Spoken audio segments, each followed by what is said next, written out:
Welcome to Wall Street Week, the show of record for long-term investing. I'm Anthony Scaramucci. And I'm Gary Kaminsky. Volatility has returned to Wall Street with a vengeance. Another week of big swings in the stock market. Speculation continues to build that the Fed and fast-moving energy prices are driving the stock market. And all this is playing into a high-stakes election season. Joining us now are Smead Capital Management CEO Bill Smead and UBS Managing Director Rob Sechan. Rob, let's start with you. Where do you think the markets are in the economy right now? Well, I think we needed a pullback, and that's what we're seeing. That's what we're seeing right now. It's been modest, and I think it's going to continue to be modest. Remember what happened in Brexit. There's a tremendous amount of money on the sidelines waiting to get invested. At UBS, our average client has 22% cash. That's near historical highs. It's been a doubting Thomas market the whole way, and there's a lot to worry about, and from my perspective, that's a positive. Intermediate term, we're still constructive on risk assets. You have the backdrop of supported policy, low inflation, and accelerating growth. And if you look longer term, meaning the next few quarters and out into 2017, we think that macro backdrop continues to accelerate and earnings do well. And so we're forecasting a pretty healthy risk asset environment after this sell-off. Bill, do you see the world the same way as Rob? Well, we're stock pickers, and we're bottoms-up stock pickers, and then we have a bit of an overlay, our vision of the next 5 to 10 years. And we see a transition being made from Wall Street dominating what goes on to Main Street dominating what goes on, because the largest population group now is 25 to 35 years old. So we see a lot of weddings, a lot of babies, a lot of cars that fit car seats, and we see a lot of houses coming.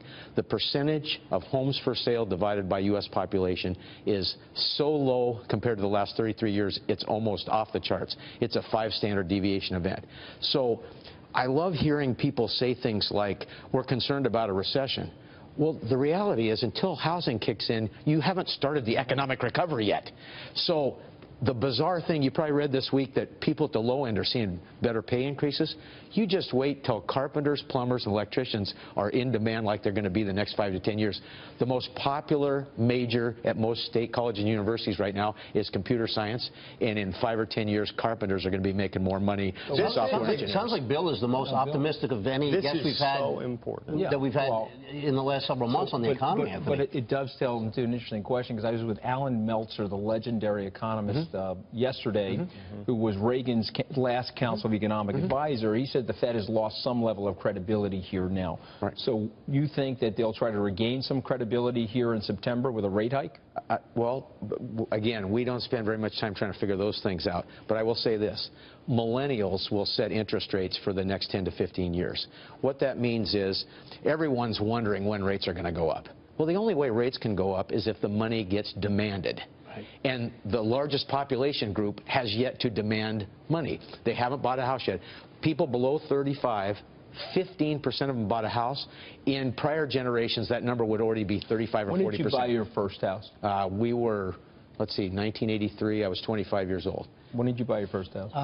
Probably 25, 26. 31. When did you buy your 29. First? Yeah. This is classic, though. The demographic shift in the millennials is going to be incredibly important. Huge. If you think about this generation, this is 88 million people, 25% of the entire population in the U.S. in the next in the next 10 years. They're entering important decision-making time in their lives. They're going to be buying a house. They're going to be entering their peak earning years. And when you think about how they grew up, they're the most educated generation we've seen. They're one of the most compassionate generations we've seen. They care about their parents. They're a renting generation. Now that's now. Yeah.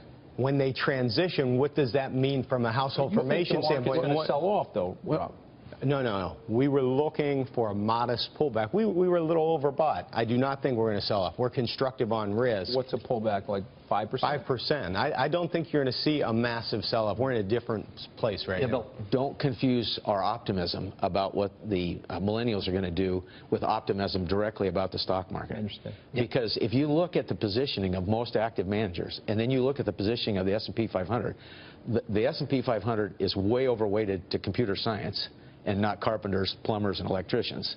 And the active managers are overweighted to staples and utilities. And that's got to pivot. Well, on that note, let's when we come back from the break, let's talk about how, as an investor, a long-term investor, you participate in these trends, which both of you guys have identified. Stay there. We'll be right back. Wall Street Week. We'll be back in a minute.